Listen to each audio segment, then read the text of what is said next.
Madame, Monsieur, bonsoir et bienvenue. Le Mali, le Burkina Faso et le Niger ne seront plus membres de la CEDEAO à partir du 30 juillet 2025. Une transition de 6 mois s'ouvrira à partir du 29 janvier 2025, le temps de donner une dernière chance à la médiation initiée par le président du Sénégal, Diomaye Faye, jusqu'au 29 juillet 2025. À ce moment-là, la sortie des 3 États aura donc atteint un point de non-retour. Du côté de l'AES, des ministres des Affaires étrangères, ils ont décidé que les ressortissants de la CEDEAO n'auraient pas besoin de visa pour visiter leurs différents espaces. Merci d'être avec nous. Excellent lundi à vous. Le Grand Talk démarre maintenant.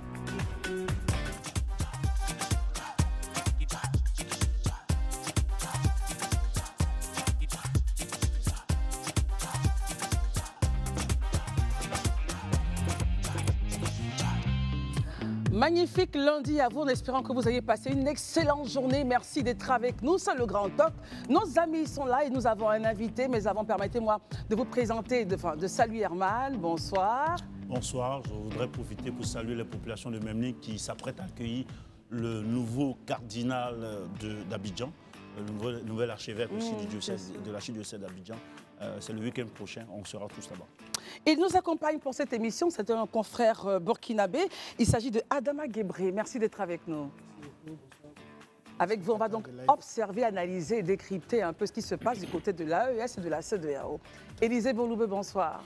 Bonsoir Christelle, je voudrais saisir l'occasion et saluer tous mes parents de la sous-préfecture de Santa et des villages précisément de Pogouin-le-Mien, de Guélémou, où on a attrapé Samori Touré en 1900, et puis de Santa même et de Tokpapleu, toute la zone. Je vous aime et puis sachez que je porterai toujours le flambeau pour notre région. Merci Élisée. Barry, docteur Barry, bonsoir. Vous nous emmenez où dans votre salutation? Déclaration de candidature. Bonsoir à tous les enfants de Fouta Djallon et à toute la communauté Peul dans le monde. Merci, c'est une région que j'aime beaucoup, le Fouta Djallon. Daouda Koulibaly, bonsoir. Bienvenue. Bonsoir Christelle, bonsoir à tous, bonsoir chez vous. Bon, comme tout le monde salue, je vais profiter pour saluer Patrice Nguessan qui est au niveau du Canada, précisément au Québec. Des gens qui sont très loin, qui n'ont pas la TNT, mais qui suivent le talk depuis la page Facebook. Et je tiens à saluer tous ceux qui nous suivent sur la page Facebook de Live TV. Merci beaucoup, merci chers amis d'être avec nous. Merci Monsieur Guébré d'être là. Alors regardons un peu ce qui se passe du côté de la CEDEAO et l'AES. La CEDEAO, normalement, devra entériner la sortie des États de l'Afrique, des États de la Confédération du Sahel, à partir du 29 janvier. Mais la CEDEAO dit non, attention, on vous donne jusqu'à 6 mois, on part jusqu'en juillet. Pourquoi? On veut donner encore une chance à la médiation. Du côté des États de l'Afrique, de la CEDEAO, ils disent, bon écoutez, c'est vrai qu'on donne une chance à la médiation, on va voir ce qui va se passer parce qu'on a des structures qui sont dans ces pays-là, des structures de la CEDEAO, on a des employés de la CEDEAO qui sont au Mali, au Burkina, assurément peut-être au Niger. Il faut voir comment est-ce qu'on travaille à la transition ou au départ de ce personnel-là. Et là, l'AES se réunit et les ministres des Affaires étrangères disent, nous en tout cas, peut-être pour garder les bonnes relations, on ne demandera pas de visa à un ressortissant de la CEDEAO qui veut visiter donc nos différents États. Ça sera libre circulation des biens et des personnes. Regardons déjà les 2 mesures. Comment est-ce que vous les trouvez, vous, M. Guébré? Mais avant tout, permettez-moi de dire un mot sur d'abord même la création de l'AES. L'AES, allez-y. Pour moi, la création de l'AES, c'est une pure imposture. Il faut une imposture? Oui, il ne faut pas avoir peur des mots, il ne faut pas avoir peur de le dire. Pourquoi une imposture? Une imposture parce que l'AES, cette confédération-là a été créée uniquement pour le non-respect des textes de la CEDEAO, pour ne pas revenir à la vie constitutionnelle, légale, normale. Mais pour ne pas revenir justement sur cette histoire de l'AES, aussi vous dira, on sort de la CEDEAO parce qu'on reproche des choses à la CEDEAO. On estime qu'elle est aux ordres, entre autres. Alors pour reprocher quelque chose de la CEDEAO, pour lutter contre ce dont on reproche à la CEDEAO, il faut rester au sein de cette organisation-là et mener des réformes comme un certain président comme Bassirou Diomaye Faye l'a dit, pour aller vers l'idéal dans lequel on voudrait que la CEDEAO se positionne pour le bien des peuples et pour le bien des pays. Bon, en attendant, Alors, oui. Donc, pour répondre à votre question... L'imposture continue selon vos propres termes. Et Effectivement, l'imposture dit, nous, on ne demande pas de visa aux ressortissants de la CEDEAO qui viendraient. Alors, vous savez que les moyens, les leviers des États membres de l'AES, c'est la manipulation. L'un des leviers vraiment d'action pour arriver au bout de leur objectif, c'est la manipulation et la propagande. Alors, sortir dire qu'on ne va pas donner un visa au pays de la CEDEAO, pour moi, ça n'a pas de... c'est une manière de se dédouaner et pour dire, bon, nous, on a décidé de partir, mais néanmoins, on permet aux habitants ou au peuple de la CEDEAO qui souhaiteraient venir chez nous de venir sans problème. Alors, le problème est que la CEDEAO, ce n'est pas uniquement la libre circulation des personnes. Il y a plein d'autres institutions qui se trouvent à son sein. Donc, ou arriver même à son sein. À son sein. Alors, la réaction des chefs d'État, pour moi, elle est salutaire. Cette réaction de fermeté, pour moi, est une manière pour moi de dire à la CEDEAO, comme ils l'ont si bien dit, il n'y a pas une CEDEAO à la carte. Il faut soit rester en son sein et mener des actions pour que les choses évoluent, ou tout simplement partir. Et dans ce moment-là, les chefs d'État prendront acte de leur départ et les textes vont être mis en vigueur, ce qui impactera, bien sûr, évidemment, le quotidien des peuples. Mais on y reviendra. On reviendra. J'aimerais avoir votre avis, Herman, justement, sur ce sujet. Gebre estime que c'est de la pure manipulation, une imposture. Voilà le mot qu'il a utilisé.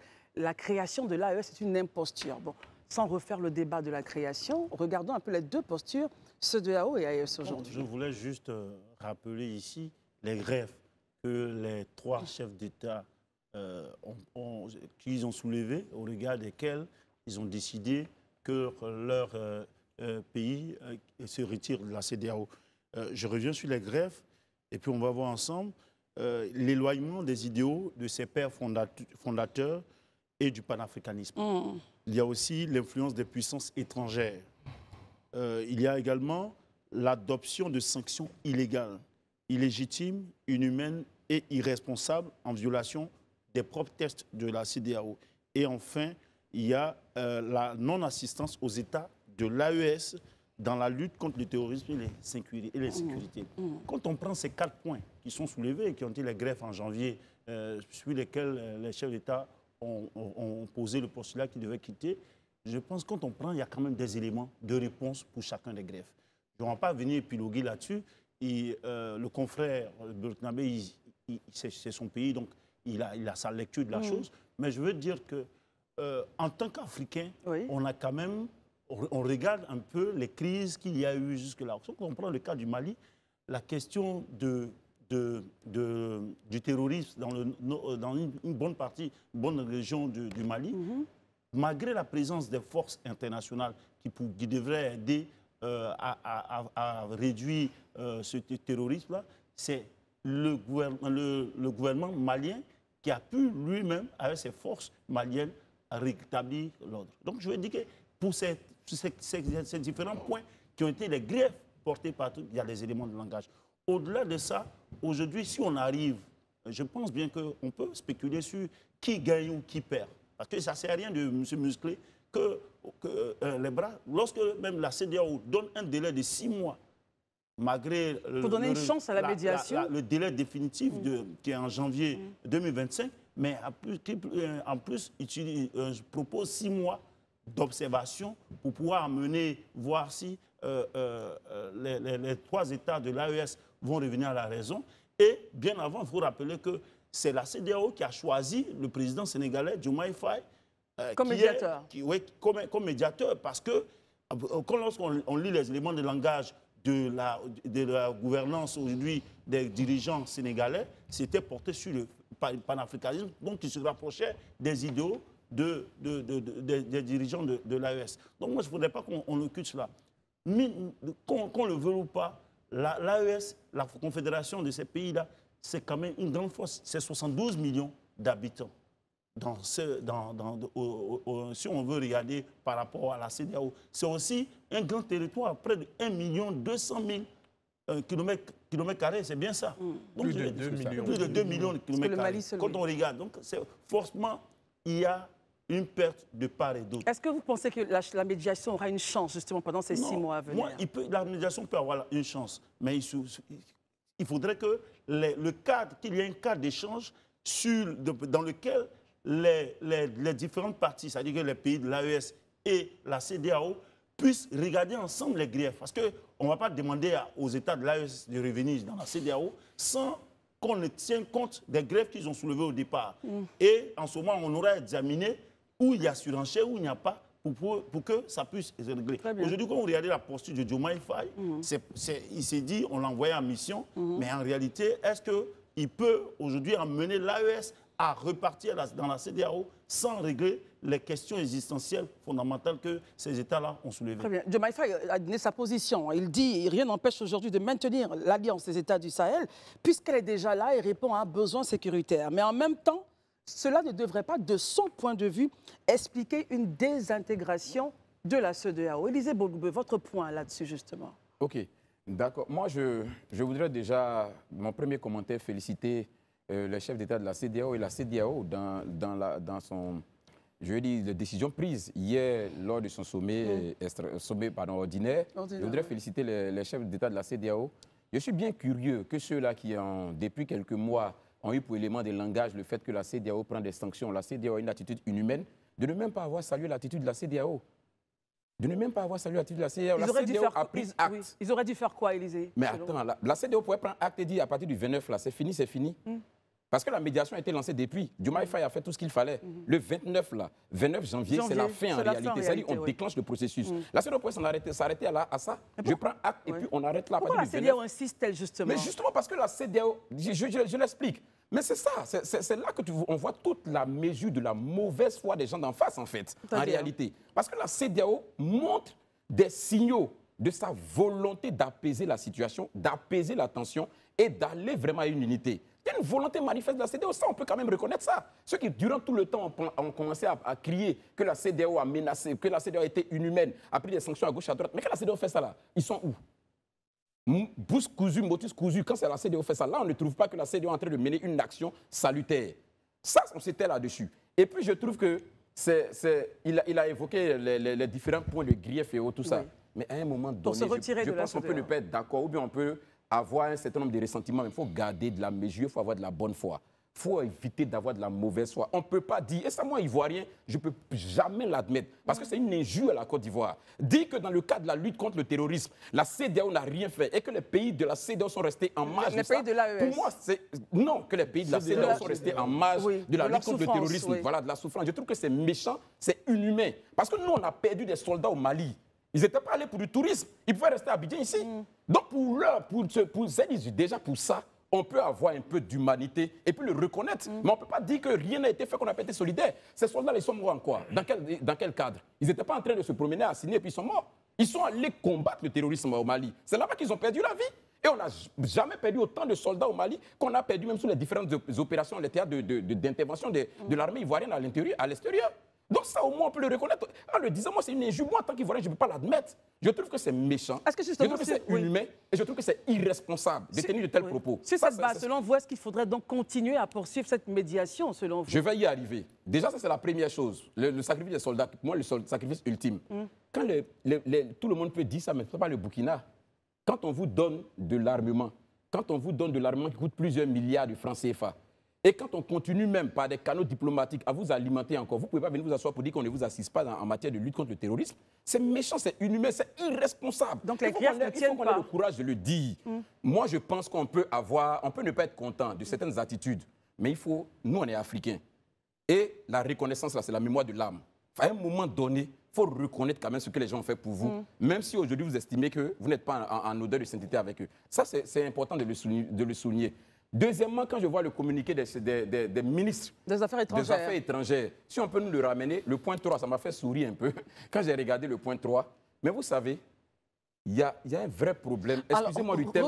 Regardons le point 3 ensemble. Le point 3, toutefois, les États membres de la Confédération se réservent le droit, conformément à leurs lois et règlements, de refuser l'entrée de leur territoire à tout ressortissant de la CEDEAO entrant dans la catégorie des immigrants inadmissibles. OK. Qui est d'accord. immigrant inadmissible selon vous? Ben, c'est à eux de nous définir, je ne sais pas. C'est certainement qu'ils viendront nous définir ça. Mais ce que je veux dire, vous voyez, je ne veux faire de leçons à personne, mais s'il vous plaît, on ne peut pas insulter notre intelligence. Les accords, la circulation entre les personnes et l'autre se font d'organisation à organisation. Cette décision qu'ils ont prise, ils ont consulté la CEDEAO. De façon unilatérale, ils s'asseyent, ils prennent une décision que nous, on a laissé les véhicules rentrer. Voilà ce qu'on va faire, ce qu'on va faire par rapport à des gens qui sont une organisation. Mais c'est un mépris. Est-ce qu'ils devraient consulter la CEDEAO? Mais c'est de la méprise. Ils estiment qu'ils sont une organisation Vous et autonome. moi, quand l'État de Côte d'Ivoire décide de prendre une décision en rapport avec les pays européens ou avec les pays de l'Afrique centrale, l'État de Côte d'Ivoire, bien la CEDEAO, le fait d'organisation à organisation. L'État de Côte d'Ivoire ne s'arrête pas unilatéralement pour dire à partir d'aujourd'hui, tous les responsables qui viennent de trucs doivent avoir visa ou doivent plus avoir visa. C'est toujours des choses qui se font entre États, entre organisations. Mais il y a une méprise ici. Vous vous prenez une décision vous seul, et puis maintenant la CEDEAO, nous on doit se soumettre à la décision que vous avez prise. C'est-à-dire nous on doit le faire, on doit vous suivre comme ça. Mais il y a un manque d'élégance. Il y a un manque de respect, il y a de la méprise dans tout ce qui est fait. Et ça, moi, je ne peux pas, en tant que citoyen africain, ému ou bien mu par cette volonté-là de promouvoir le panafricanisme. C'est-à-dire que l'union des Africains, la libre circulation des Africains, la solidarité des Africains, accepter de tels communiqués, accepter de telles attitudes. Il y a vraiment une méprise. Et je crois que l'exemple de la AES, comme je le dis depuis toujours, doit faire preuve de retenue, de mesure et vraiment de responsabilité dans tout ce qu'ils font. Élisa, avant d'aller à Paris, que devrait donc faire la CEDEAO vis-à-vis de ce communiqué, puisque vous estimez que c'est de la méprise? Ben, je pense que la CEDEAO, comme c'est dirigé par des personnes assez responsables, ils ont anticipé. Ils ont un médiateur. Donc le médiateur, c'est des questions sur lesquelles il va discuter avec eux justement, et puis on trouvera un terrain d'entente. Barry, je vous voyais donc écouter les autres avec beaucoup d'attention. Quel est votre point de vue justement? On ne reviendra pas sur les griefs, mais la décision des États voilà, de la CEDEAO pour de dire, attention, poussons jusqu'au 30 juillet, histoire de donner la chance à la médiation. On ne sait jamais. Votre regard et puis la décision de l'AES sur la circulation des biens et des personnes. Moi, je salue l'initiative des chefs d'État de la CEDEAO parce qu'il ne faut jamais mettre à l'écart la diplomatie. Quels que soient les points de discorde entre des partis, il faut toujours donner la chance à la diplomatie. La guerre en Ukraine est un exemple parfait. Les Américains et les Russes sont à couteau tiré, mais ça n'empêche pas certains canaux de ces pays-là de se parler. La preuve, la dernière fois quand la Russie lance le missile hypersonique, ils préviennent les Américains. Donc, ce n'est pas nous ici, entre peuples frères, pays en difficulté économique, on ne va pas se parler. Ça, c'est un fait. Deuxièmement, quelle est la pomme de discorde réelle? Parce que si on identifie pas le problème réel, on ne peut pas résoudre le problème. On est revenu sur les griefs. Non. C'est des griefs.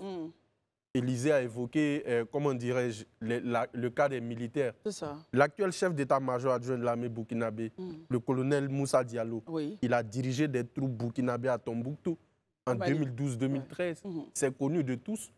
Dans une mission de la CEDEAO, la Côte d'Ivoire, le Nigeria, tous ces soldats-là étaient là en 2012 quand il a fallu aider le Mali. Maintenant, si aujourd'hui on veut occulter tous ces soldats qui ont été tués, d'autres ont été traumatisés parce que ce n'est pas une guerre facile.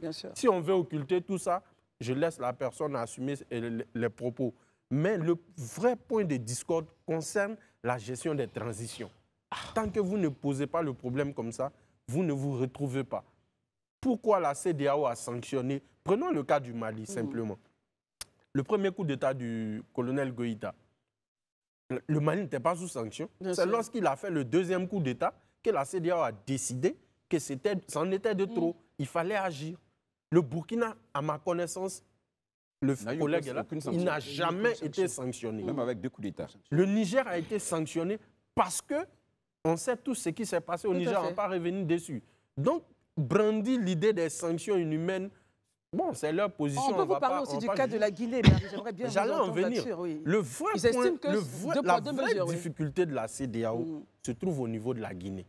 Parce que la jeune dirigée par le général Doumbouya a pris des engagements. Et ils sont, si vous vous souvenez très bien, je vous avais dit ici que tous ces militaires-là ont le même agenda. Rester au pouvoir. Le Gabon, le Tchad, le Niger, le Burkina, la Guinée, ils ont tous le même agenda. Celui de garder le pouvoir pour eux. Il n'y a pas autre chose. Tant que vous n'avez pas compris ça, vous êtes un peu en train de tourner en rond.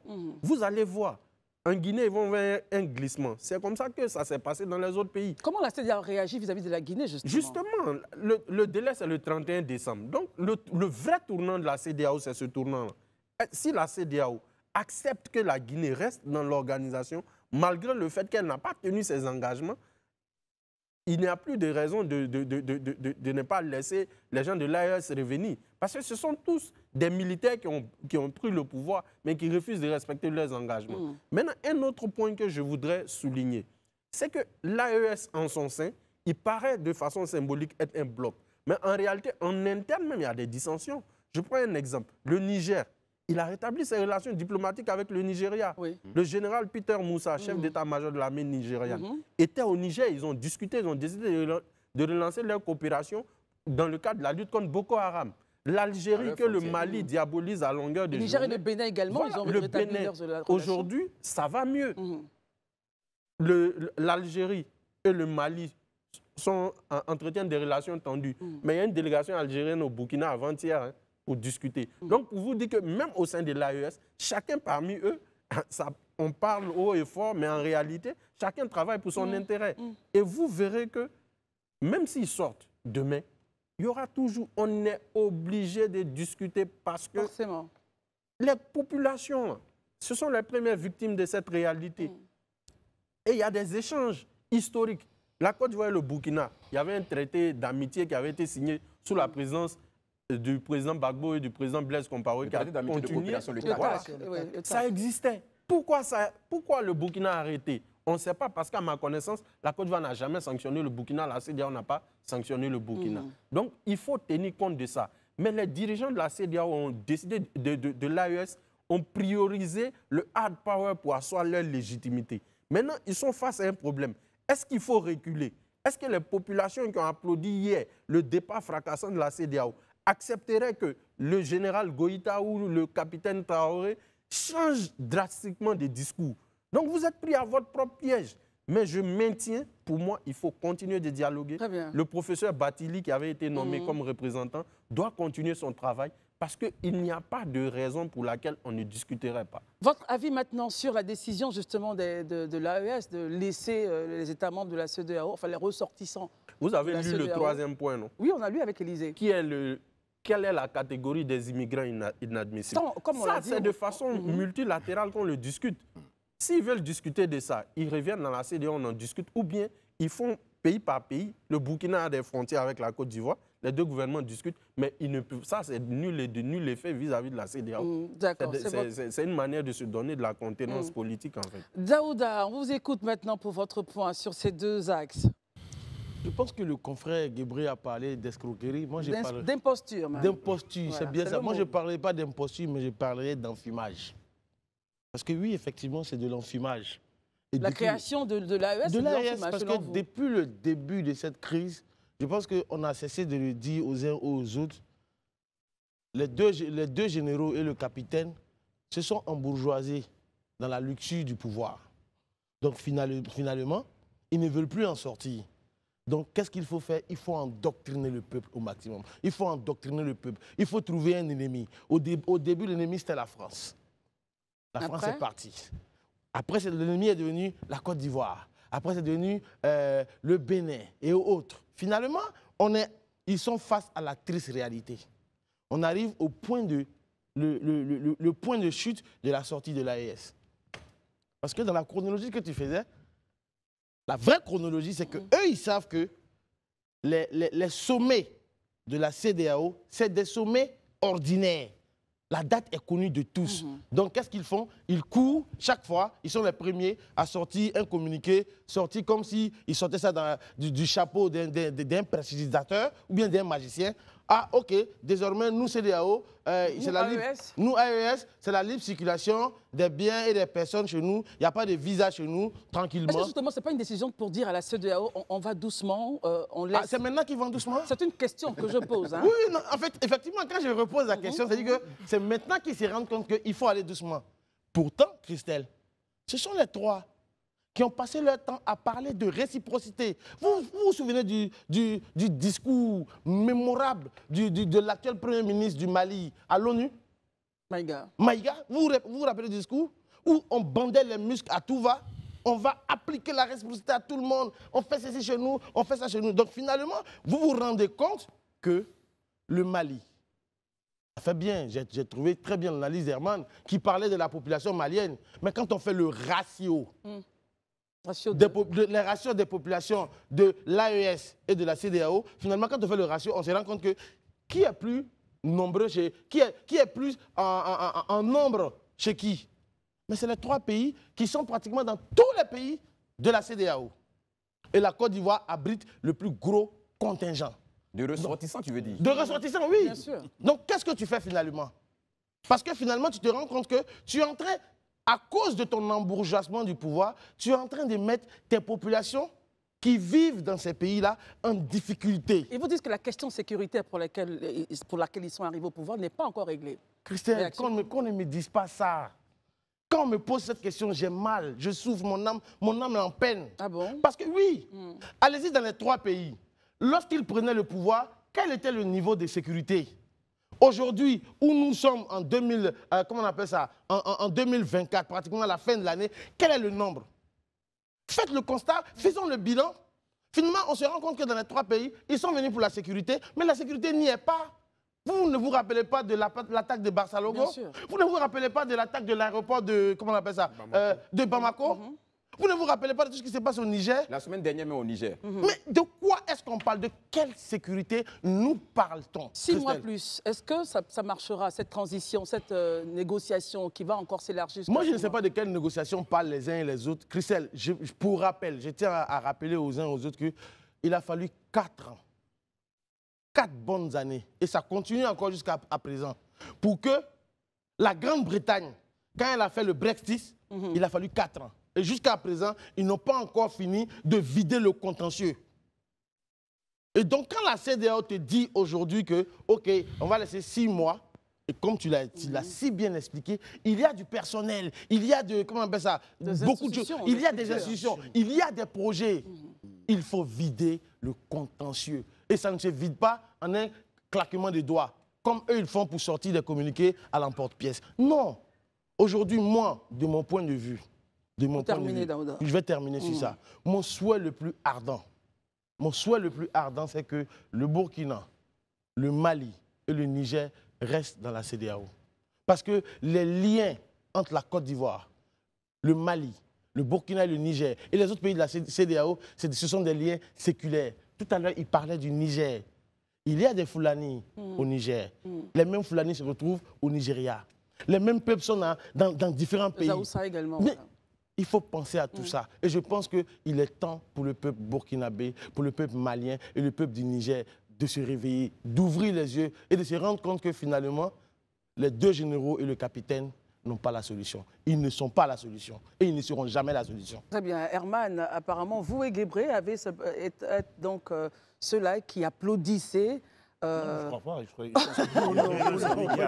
Qui a mis le tableau. Je pense que sur 4, il y a 4. J'allais finir mon propos. On n'est pas comme toi. Hein. Je suis habitué à ces configurations. On n'est pas une compétition. On n'est pas une compétition. C'est elle qui parlait messieurs, de ceux qui portaient... Ça ne sera pas l'objet, c'est rien du tout.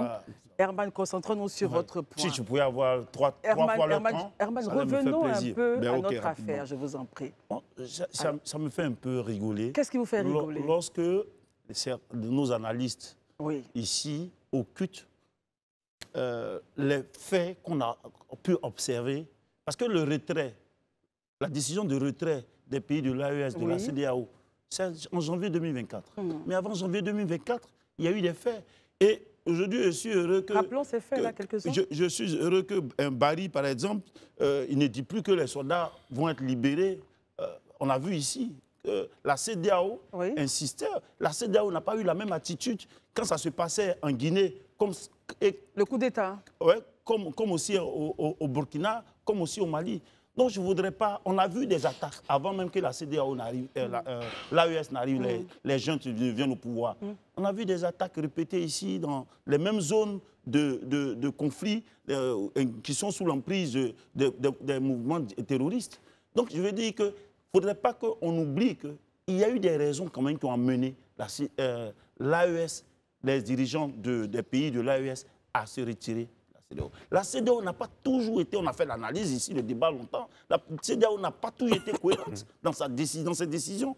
L'embargo contre le Mali, qui a tué des populations là-bas, vous pouvez aujourd'hui, on peut estimer l'impact économique, l'impact même sociétal de cet embargo sur les populations maliennes. Mais malgré cela, le Mali, on a mis l'embargo sur le Mali sous embargo économique ici. Laissez-moi terminer. Ne faites pas puis je vais m'embrouiller. Je suis en train de vous dire que on a vu ça ici.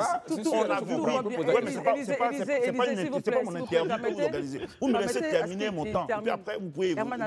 Ce que j'ai dit, on a vu cela. La CEDEAO a décidé de prendre l'embargo économique sur le Mali. Et c'était la première fois qu'il y a un embargo sur un pays de la On a vu aussi leur attitude en Guinée, toi-même tu le disais. C'est pourquoi tu Mais en Côte d'Ivoire, il n'y a pas eu d'embargo en 2010 Il dit c'est pas son interview. Lorsqu'il va finir, on va lui donner la réplique. Vous allez finir. Vous allez s'il vous plaît, messieurs. Moi, c'est tout simplement pour vous dire que les chefs d'État de l'AES, des pays de l'AES, ne se sont pas levés comme ça un matin pour dire qu'on se retire de la CEDEAO sans éléments, sans énumérer des éléments sur lesquels ils se sont fondés.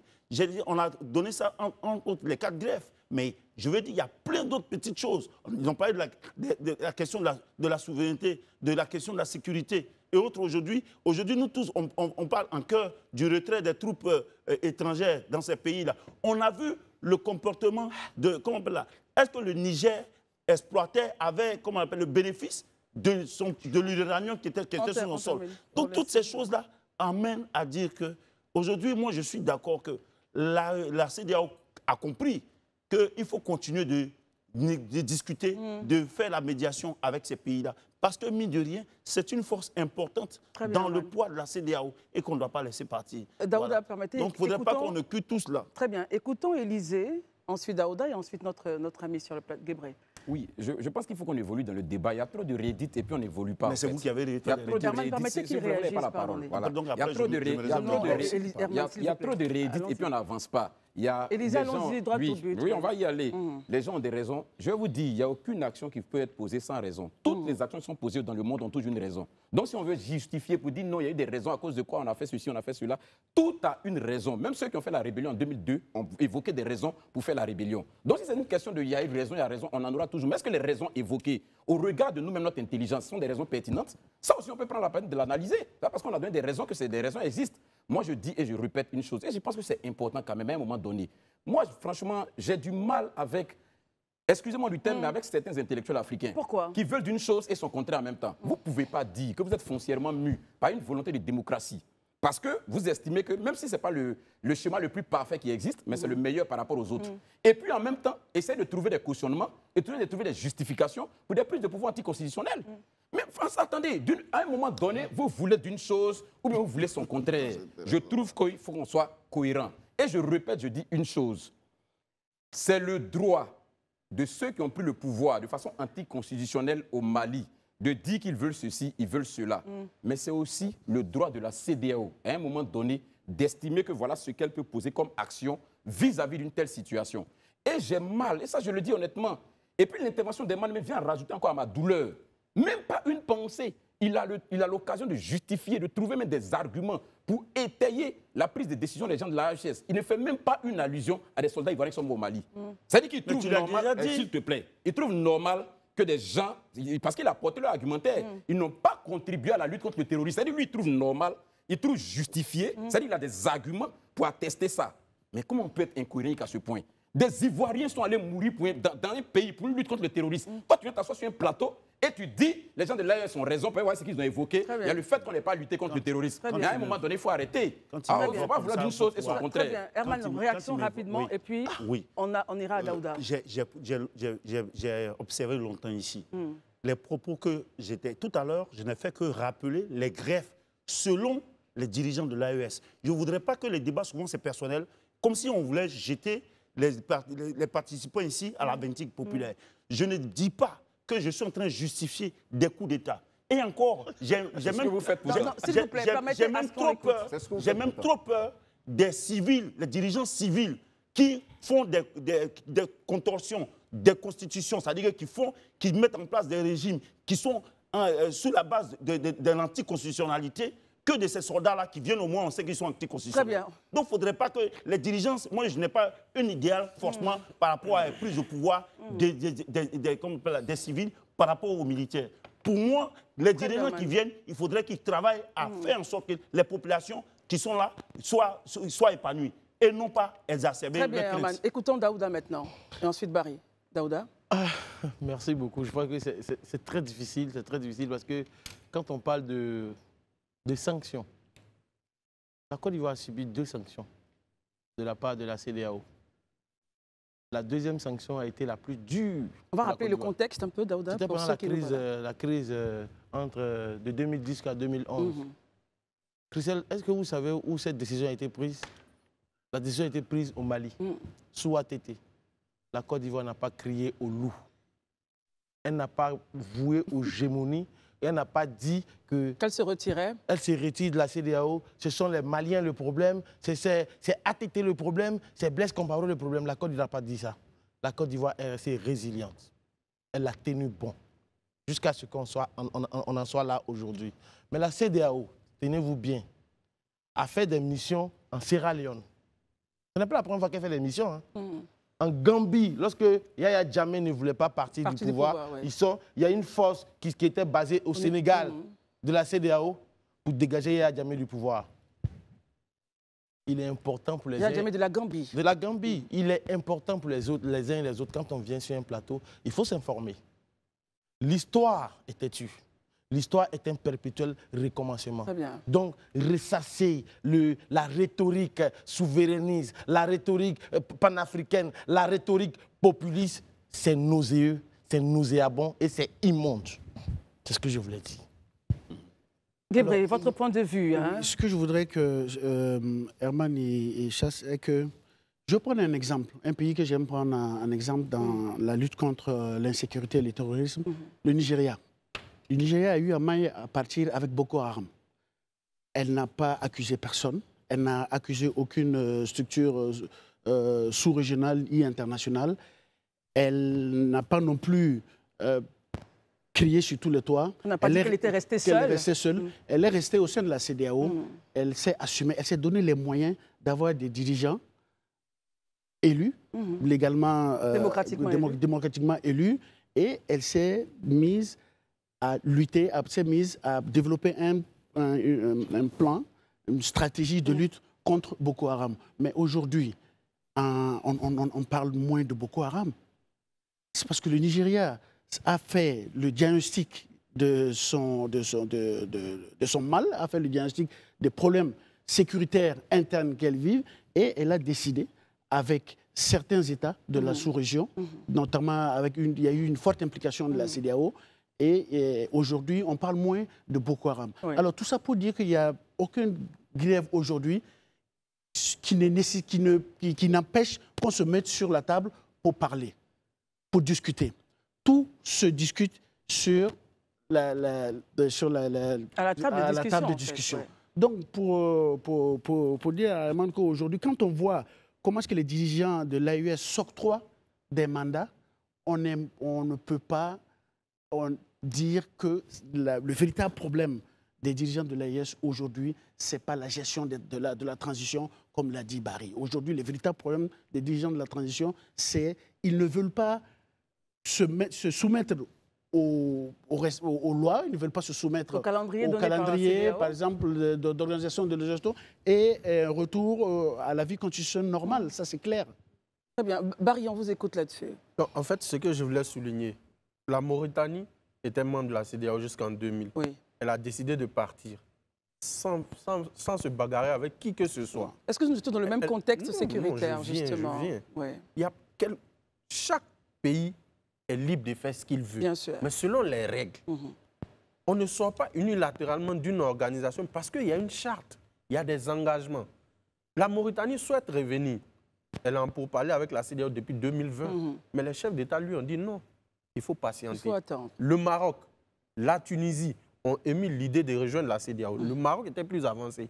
Le Nigeria s'est opposé à l'entrée du Maroc parce que c'est un rival économique. Donc le Maroc va venir jouer sur son tableau. C'est une réalité géopolitique. C'est clair. Maintenant, le terrorisme au Mali, il a une histoire. On ne va pas revenir sur ça. Mais la Mauritanie a été le premier pays à alerter ces pays-là sur le groupe rebelle. En 2011-2012, Dieu merci, c'est le président, le général Ghazouani, l'actuel président de la Mauritanie, qui était chef d'état-major de l'armée. La Mauritanie partait même bombarder la forêt de Ouagadougou, qui est juste la frontière entre le Mali et la Mauritanie. Pourquoi mentionner ces points, Barry? Je veux dire qu'à l'époque, la Mauritanie pouvait accuser le Mali d'héberger les groupes criminels parce que c'est au Mali qu'ils quittaient pour aller attaquer. Mais ils ont coordonné leurs opérations. Ils informaient le gouvernement malien à chaque fois.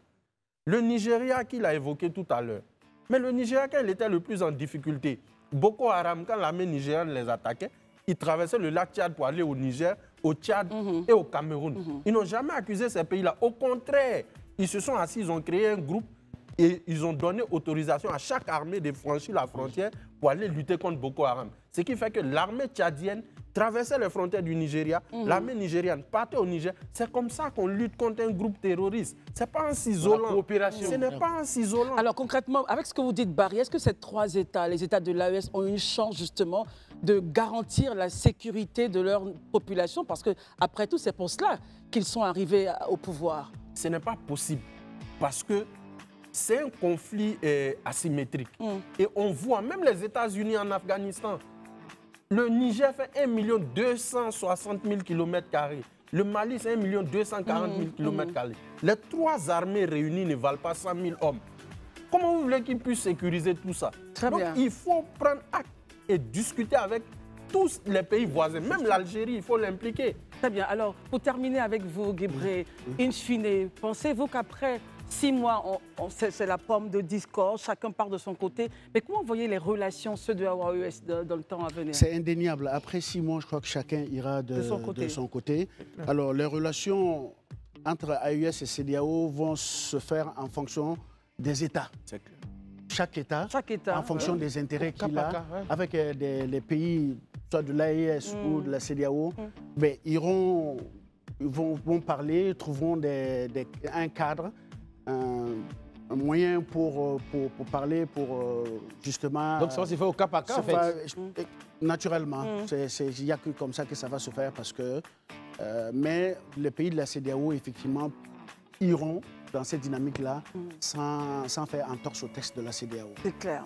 En tout cas, merci d'être venu parler avec nous de ce sujet-là. Je rappelle que vous êtes Adama Guébré, vous êtes journaliste burkinabé. Merci. Vous partez, mais nous, on reste là. La seconde partie de ce temps d'antenne reste avec nous. On parlera du PDCI, on parlera aussi de l'annonce qui a été faite, ou du moins de la proposition faite par le haut représentant du chef de l'État, Kone Kafana, qui a proposé donc un deuxième mandat de la Troisième République au président Alassane Ouattara. À tout de suite. Merci d'être avec nous pour la seconde partie de ce temps d'antenne. Nos amis sont toujours avec nous. Herman, Élisée, Daouda, Barry. Merci en tout cas de nous suivre et c'est un grand plaisir pour nous de vous avoir toujours en notre compagnie. Aujourd'hui, 16 décembre, est l'anniversaire de la première dame de Côte d'Ivoire, Dominique Ouattara, qui fête ses 71 ans. Normalement, on ne donne pas l'âge d'une femme. Je ne sais pas pourquoi ça a été communiqué. Enfin, mais en tout cas, on lui souhaite tous nos vœux de bonheur, nos vœux de réussite. Et messieurs, on va partager donc quelques mots à l'endroit de la première dame, Herman. Je pense que 71 ans, c'est un grand âge. Je souhaite donc heureux anniversaire à la première dame, qu'elle continue de porter la lutte de la protection des enfants dans son combat. En tout cas, merci à elle. Élisée? On ne peut que souhaiter en tout cas très bon anniversaire à Madame Dominique Ouattara, la première dame. Moi, j'ai des mots de gratitude à son endroit par rapport aux actions qu'elle mène, surtout en faveur des femmes et des enfants. On a déjà le FAFSI, le Fonds d'aide aux femmes de Côte d'Ivoire, en tout cas grâce auquel plus de, disons environ près de 100 000 femmes ont pu bénéficier quand même de crédits. On a aussi l'hôpital mère-enfant, un établissement majestueux. Et on a également ces centres-là qu'elle a créés pour recueillir les jeunes dames, aussi bien les enfants à Boaké et à Soubré. Et vraiment, c'est des initiatives pour lesquelles je pense quand même qu'il faut qu'on lui rende hommage. Merci pour ce qu'elle fait. Merci en tout cas et puis félicitations pour ses 71 ans. Oui. Barry, toujours belle, en tout cas 71 ans, très très belle. Ouais, joyeux anniversaire à Madame la Première Dame. Je lui souhaite mes meilleurs vœux, de santé surtout. Et l'encourager, la féliciter pour toutes les initiatives. Il a évoqué les réalisations que la Fondation a eu à réaliser. Il y a aussi l'école à Bobo, voilà, qui accueille des élèves. Je pense que c'est quelque chose de salutaire et voilà, bonne suite à Madame la Première Dame. Daouda? Si on ne m'avait pas dit 71 ans, je n'allais pas le savoir parce qu'elle est tellement belle. Tellement belle, tellement gracieuse. Parce que quand on la voit, franchement, il y a beaucoup de grâce et d'allégresse dans sa façon de faire. De finesse, élégance. Et de finesse dans ce qu'elle fait. Au-delà de toute cette finesse-là, quand tu ajoutes l'œuvre qu'elle mène, parce que vous n'avez pas dit ses actions, mais d'aucuns penseront que ça commence sûrement parce qu'elle a été première dame, mais la fondation Children of Africa a été créée en 98. Bien avant qu'elle soit... Voilà, bien avant qu'elle ne soit première dame de Côte d'Ivoire. Et c'est l'une des femmes qui a véritablement lutté contre le travail des enfants, surtout dans la zone de la cacao-culture, en fait. Elle a mis en place un comité national de surveillance. Et je pense qu'aujourd'hui, vous savez qu'il fut un moment où le cacao ivoirien était véritablement... il était vu d'un mauvais œil. Oui, bien sûr. Mais grâce à son combat, finalement, aujourd'hui, le cacao ivoirien peut sortir. En tout cas, je tenais à lui dire encore joyeux anniversaire. J'aurais pu dire longévité, santé, mais je pense qu'elle seule sait ce que son cœur désire. Donc, que Dieu lui accorde ce que son cœur souhaite. En tout cas, on regarde avec beaucoup de bonheur ces belles photos. Et on a vu tout à l'heure un portrait qui lui a été donc fait. Consacré. Oui, consacré. Le portrait est très beau, très réaliste. En tout cas, bravo à Madame la Première Dame. Et puis voilà, longue vie, longue vie, longue vie, longue vie auprès donc du président de la République. Messieurs, quand on finit de dire ça, revenons... J'ai vu Djeneba Djaba aussi là-bas. Djeneba de Bordeaux. Djeneba Djaba, le voici là. D'accord. Et toutes les femmes ministres qui étaient donc à ses côtés pour lui souhaiter un joyeux anniversaire. Alors, messieurs, revenons donc à notre projet du jour et puis regardons ce dont on parlait la semaine dernière, les 10 personnalités politiques, votre classement en tout cas. Vous estimez qu'en Côte d'Ivoire, sur cette année 2024, 10 personnalités vous ont peut-être marqué. Il est temps pour nous justement de les avoir. Vous avez un numéro WhatsApp sur lequel vous devez envoyer donc votre classement. Et puis on se fera un plaisir de dire voilà, qui remportera donc le prix ou la première place de la meilleure personnalité politique en Côte d'Ivoire. Alors, le numéro de téléphone en rouge au bas de votre écran, c'est ce numéro-là qu'il faut utiliser justement pour faire votre liste des 10 personnalités politiques qui ont marqué l'année 2024. Qui vient en premier? Personnalité politique, ça peut être un homme, ça peut être une femme, enfin bref, on attend votre classement. Interdit de voter, nos amis sur ce plateau. Jean-Louis Billon, qui déclarait lors d'une émission chez nos confrères, disait il assurait en tout cas qu'il était le plus outillé, le mieux outillé, n'est-ce pas, pour représenter le PDCI lors des élections présidentielles d'octobre 2025. Du côté de Tidiane Thiam, il dit que tout le monde sait que j'étais absent en Côte d'Ivoire, même ceux qui m'ont porté donc comme président, mais ce n'est pas un concours de présence, on n'est pas à l'école, puisque Jean-Louis Billon disait qu'il n'était pas présent en Côte d'Ivoire, qu'il ne connaissait pas les réalités des Ivoiriens. Il dit que ce n'est pas un concours de présence, on n'est pas à l'école, c'est un concours de résultats. Tous ceux qui souhaitent m'affronter, je les battrai. Daouda, réaction. Est-ce que ce qui se passe au PDCI déjà, comment est-ce que vous le jugez? Est-ce que vous le trouvez pertinent, ce combat-là, où il fallait peut-être procéder autrement? Et puis, in fine, votre réaction sur les deux attitudes de Tidiane Thiam, le président Tidiane Thiam et Jean-Louis Billon. Quand je regarde aujourd'hui le combat fratricide qu'il y a entre Tidiane Thiam et Jean-Louis Billon, j'ai envie de dire que c'est un combat d'héritiers parce qu'ils ont tous été auprès de Henri Konan Bédié. Depuis la mort d'Henri Konan Bédié, chacun, depuis l'élection, le congrès électif, ils ont commencé déjà à se battre. On a tous vu comment les choses se sont passées. Selon vous, Jean-Louis Billon fait partie des héritiers? Mais bien sûr. Il ne faut pas le nier. Jean-Louis Billon a été le secrétaire et le porte-parole du PDCI, chargé de la propagande. Il était très proche d'Henri Konan Bédié. Voilà. Donc, il ne faut pas le nier. Maintenant, quand je finis de dire tout ça, moi, personnellement, j'avoue que je désespère un peu. Pourquoi? Je désespère un peu parce que le PDCI, c'est ce parti-là qui, pour moi, incarnait véritablement un challenger sérieux au pouvoir du RHDP. Mais quand on regarde le marécage politique ivoirien où les partis d'opposition ont du mal à se synchroniser, où il y a des dissensions entre les différents partis politiques de l'opposition, on se disait, ah, le PDCI va sortir son épingle du jeu. Et j'aime bien le dire, et tu aimes bien te moquer de moi, qu'ils n'ont jamais été aussi proches du pouvoir, de prendre le pouvoir d'État. Mais quand aujourd'hui, on est à 11 mois d'une élection présidentielle... Il se rapproche ou il recule? Pour moi, personnellement, j'estime que le PDCI recule parce qu'on se rend compte qu'il y a des dissensions profondes au sein du PDCI-RDA. Parce que quand tu regardes, c'est vrai que quand on écoute l'interview de Jean-Louis Billon et la réponse de Tidiane Thiam, mais ce n'est pas des mots gentils qui se sont lancés.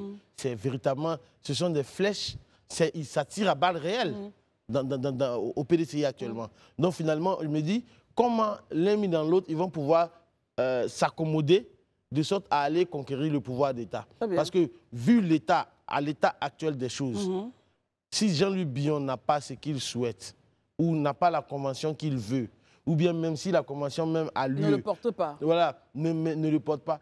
Mais qu'est-ce qui prouve qu'il ne se présentera pas en candidature indépendante? Mais quand ils vont aller aux élections présidentielles, d'où vont provenir les voix de Tidiane Thiam ou de Jean-Louis Billon?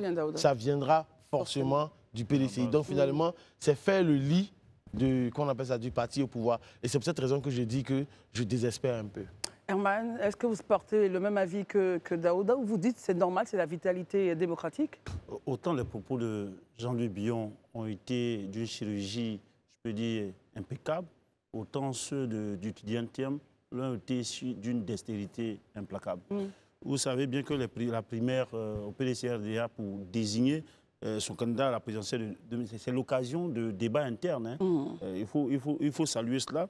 Cette pluralité de voix au sein du parti est un gage de démocratie. Même si certains peuvent l'évoquer autrement, ailleurs, on constate que même l'évocation d'un nom en face du leader naturel ou bien du leader choisi dans une convention, je vais parler du RHDP et du PDCI-RDA, c'est impensable. On a vu même un leader, un dirigeant du RHDP récemment, dit par exemple que si quelqu'un veut au RHDP dit qu'il est candidat, ça vraiment c'est peut-être dans son rêve. C'est le porte-parole même. Non, ça peut dire que c'est le porte-parole.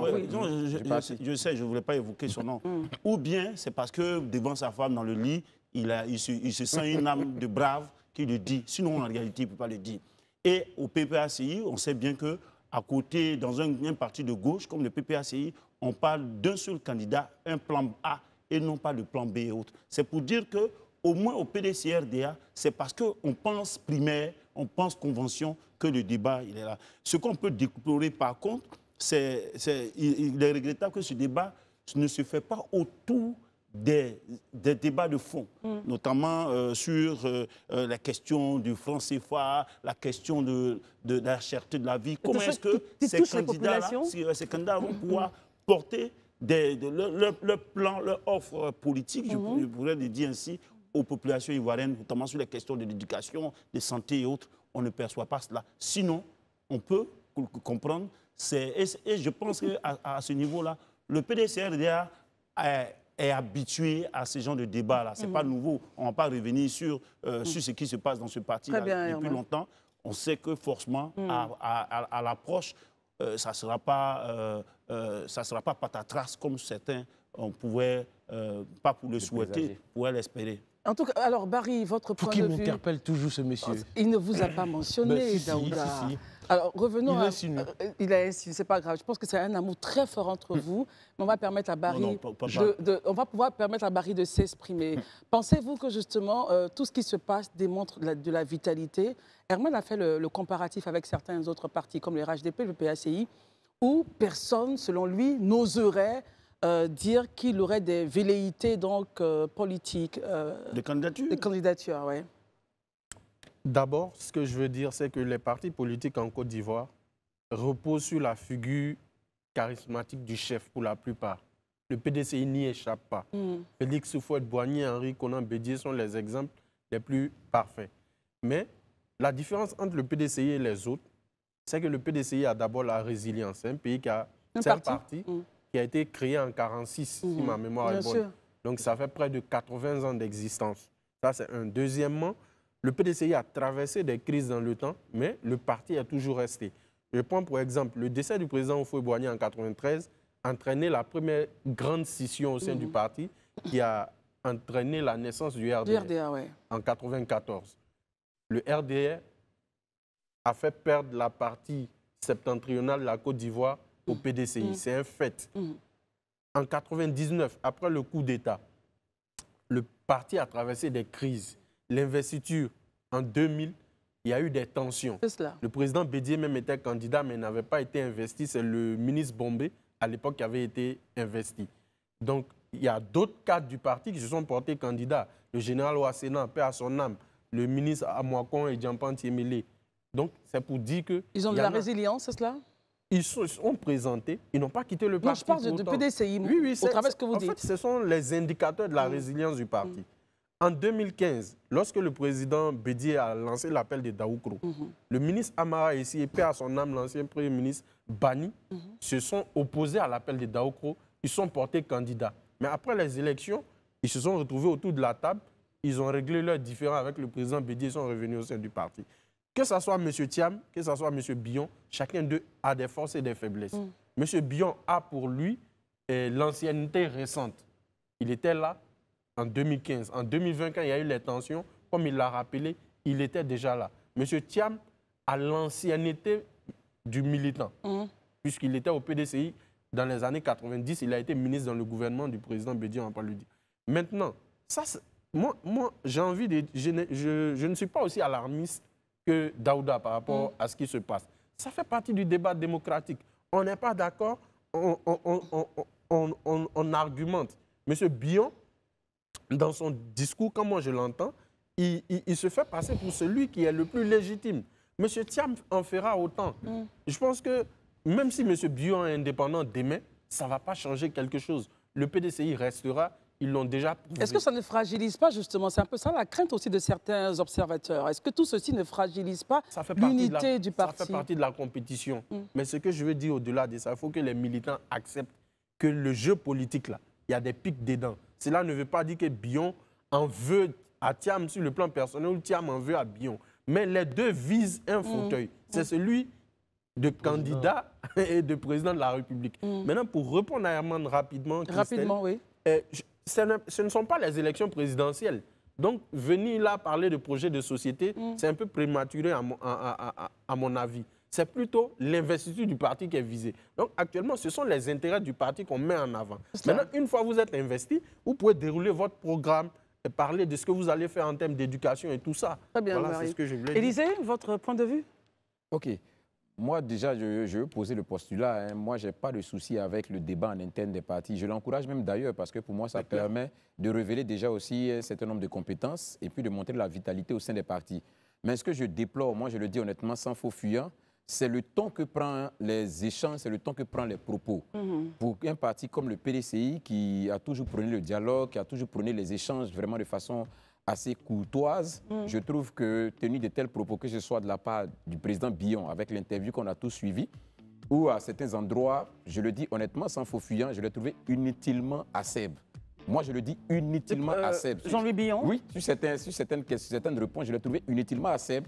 Mais de la même manière aussi, quand j'ai écouté l'interview de Thiam, une interview en réponse, j'ai trouvé aussi quelque part qu'il y a eu des propos inutiles, inutilement acerbes aussi également. Et je trouve quand même que pour des cadres, des personnes qui veulent diriger un parti, qui a la philosophie d'être un parti de dialogue, je trouve quand même que... Et in fine, un pays. Je trouve que la voie empruntée, pour moi, n'est pas la bonne.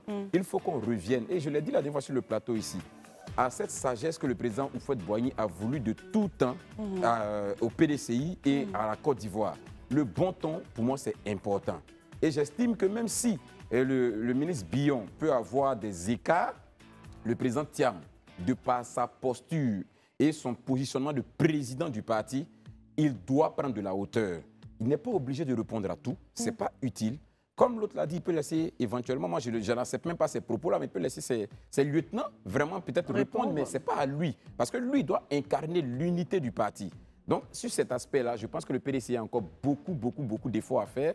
Si tant est que l'objectif des uns et des autres, c'est de faire parvenir ce parti-là à la présidence de la République en 2025, je pense que là, la voie empruntée, pour moi, n'est pas la meilleure. Il faut qu'on revoie ça. Très bien. Alors, on va observer donc ce qui va se passer au PDC en espérant que la paix et la sérénité reviennent dans la Maison Verte. Messieurs, nous sommes pratiquement à la chute de notre temps d'antenne, mais avant, nous allons faire juste une petite excursion à ce moment difficile et douloureux des obsèques, de la présentation de condoléances de notre vedette, notre acteur Stéphane Zabavi, qui nous avait quittés, on se le rappelle bien, c'était donc en novembre dernier. Et voilà, c'est quelques photos des obstacles. On va essayer donc de commenter avec vous. Voilà, Daouda. On sent la douleur, on sent véritablement une grande douleur dans le monde de la culture, mais surtout celui du cinéma. Quand on voit tous ces grands noms, je vois l'acteur qui a tourné, comment on appelle ça? Vlehi Franck qui a tourné Brouteur.com. Avec Akissi Delta également. Akissi Delta, mais franchement, la douleur est profonde. En tout cas, partir dans la fleur de l'âge comme ça, c'est quand même difficile. Et surtout que le jour de son enterrement, je pense qu'on a reçu Eva Gueye ici. Oui. Il avait un spectacle qu'il devait jouer. C'est vraiment dommage, c'est triste. Donc, Barry? C'est toujours triste de parler de personnes décédées. Mon soutien à sa famille, parce qu'il est relativement jeune quand même, 1981, c'est 43 ans. Mes condoléances à sa famille, mes condoléances à toute la famille de la culture en Côte d'Ivoire et aussi au studio. Je ne sais pas, il travaillait pour le groupe Sa Réunion. Voilà, c'est toute l'équipe, voilà, FS Studio. Et que son âme repose en paix. Élisée?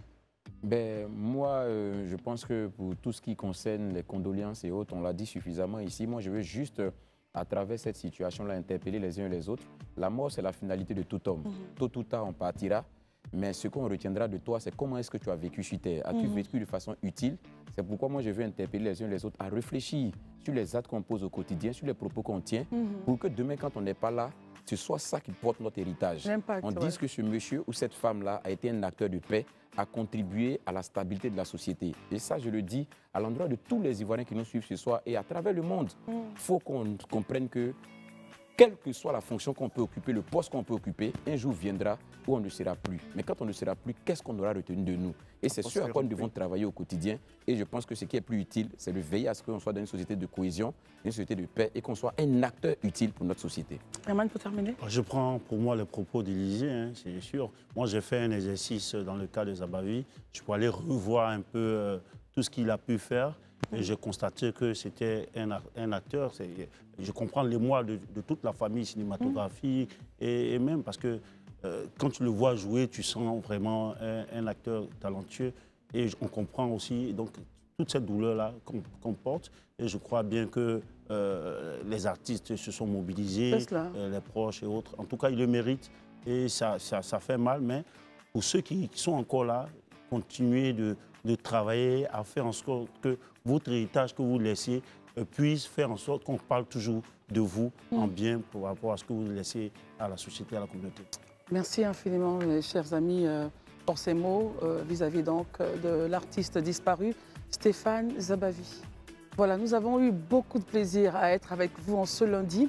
Merci de nous avoir suivis. Herman, merci beaucoup. Élisée, Barry, Daouda, merci. Voilà, que Dieu nous garde. Excellente semaine et à demain par la grâce de Dieu.